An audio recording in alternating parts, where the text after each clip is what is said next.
When I first heard about Bitcoin, I did what everyone else does and did a little study. You hear about this person, guy who once self-identified as a guy, Satoshi Nakamoto. I typed Satoshi Nakamoto into Google, and this is what I got: Intelligence Center. Satoshi is a word that means smart, and Nakamoto is a last name. Groups of people from Japan's central areas. It sounds a lot like the CIA when you say Intelligence Central Mike.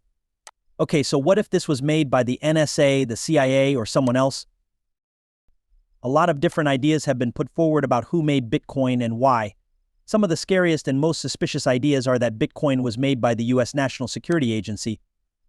A few years ago, the CIA Project, a group whose goal is to reveal secret projects done by us intelligence agencies, put out a movie saying that Bitcoin was made by the NSA. The main thing the group said was about Satoshi Nakamoto, the mystery person who created Bitcoin.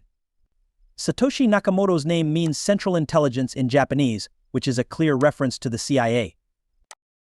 The video also says that Satoshi could not have stayed so anonymous without intelligence training, since no one has met the person behind the fake name, and there is no firm way to figure out who they are. People have also talked about Tatsuaki Okamoto, a real cryptographer who worked on a 2007 study about peer-to-peer systems. It is said that the NSA knew about his work and may have been motivated to make Bitcoin. Even though these theories have been debunked many times in the past few years, Mark Yusko, a famous hedge fund manager and Bitcoin fan, thinks that Bitcoin will not be impacted by the creator's endgame, even if these claims are true.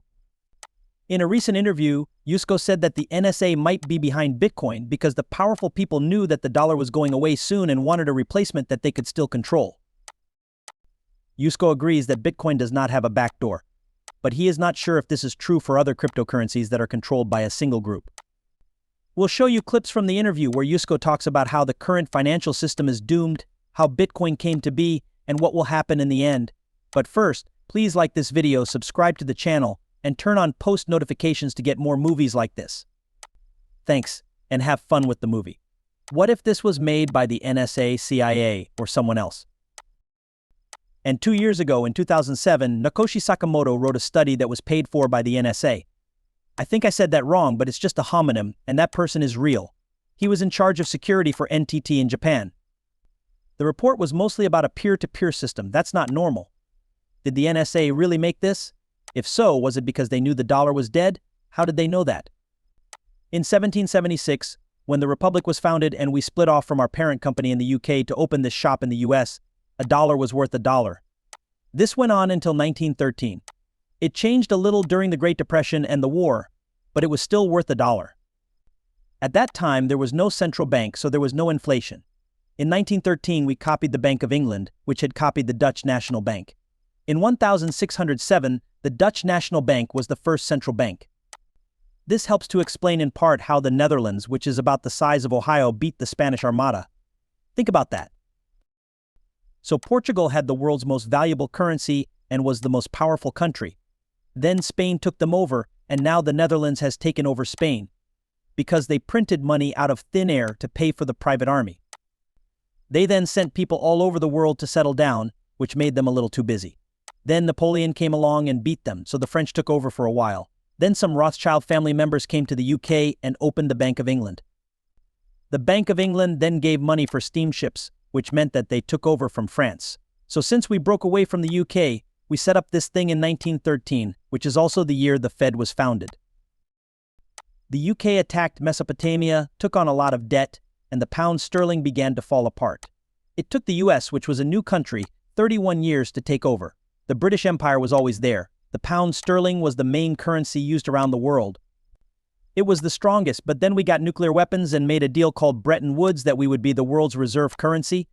The US has been in charge since 1944, mostly because of its strong navy. All of that is interesting because the central bank runs everything. How do they do that then? They do this by controlling the value of the money and again, taking money to the top of the structure.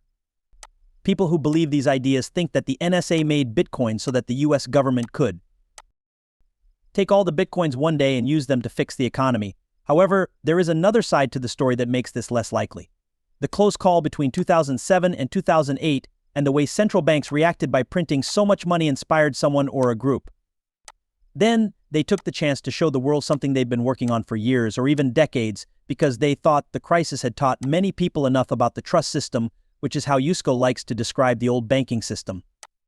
The NSA or CIA don't have to be it. It's easy to see that our financial system is getting worse if you look at how much value paper currencies have lost in the last 50 years or so. Let's go back to the talk with Yusko. The point I was making about Satoshi Nakamoto was that I thought, wait a minute, what if the government realized that the only way out is to devalue the currency? If that happened, they would destroy the dollar the same way every other republic has destroyed their currency when they got too far in debt. Empires have always failed for the same reason. They take on too much debt, and their currency falls in value. If that's true, they get everyone to trade their cash for Bitcoin and then steal it all through the back door. What if it's real? We're very lucky. This guy named Scott Stornetta runs Morgan Creek Digital and is one of our business partners. Scott Stornetta and his partner Stuart Haber came up with the word blockchain in 1991. He's in the Bitcoin white paper 3 times. There are 8 notes below. There are 3 of them. He knows a lot about tech stuff. I told him I've thought about this. He said, that's something I've never really thought about. That's an interesting idea. Not at all. That quick, Ben. No, he said. What do you mean? He replies, well, it's possible that the NSA was the one who made it. I mean, it's possible. The creator goes by a fake name, and no one knows who he is. But okay, it's possible. Because of the air gap, Bitcoin doesn't have a backdoor that works the way you think it does. He said, now that's a subject for another day. That's why the government can't take Bitcoin. It's spread out, right? They would have to break into 51% of the computer at the same time. It's not possible for the government to do it. Can they make it against the law? Should they make an order like 1,933 or 6,102? Also, this is funny. With Executive Order 6,102 and 4,533, they pretty much make gold illegal. The number 4,575 is Satoshi Nakamoto's birthday.